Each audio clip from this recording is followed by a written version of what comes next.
Hi, just an update here on Mara. We're just having a look at some of these resistance lines and the state of the liquidity at the moment. This green is really tight, and the lowest of these thick lines just show us how good that tight liquidity is, or buying liquidity. So we can see here we still had some dragging through, some liquidity issues dragging through here from this previous bottom here, but this time we don't. We've got clear air. Yes, the surface liquidity has jumped up really quickly, but as you can see it did here, it doesn't actually make a big difference.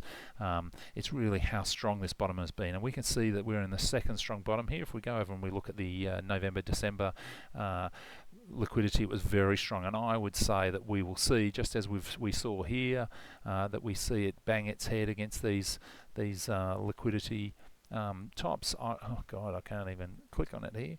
We will see a similar sort of thing here, which is, we'll bang our head, and until that liquidity, the liquidity drops back, we'll see a little bit of a flattening. But at the moment, I think we've got a bit of clear air above our head there in resistance lines. It likes the resistance line, so we're up there around the $22 mark in the resistance. If we just go and have a look at that gamma, this is the gamma that I was just looking at in this period here, and straight away you can see that the gamma here is higher than the gamma here relative to the price. So we're starting from a low bottom, which is a really good thing. Yes, there is a lot of options at play in at the moment in Mara, but I think that there's a lot of squeezing happening too. There's a lot of forward selling here, and with the movement we're starting to see in the IWM and the positive signs in the macro of IWM, I think that we're going to see a great rise here, as we did here in December 2023.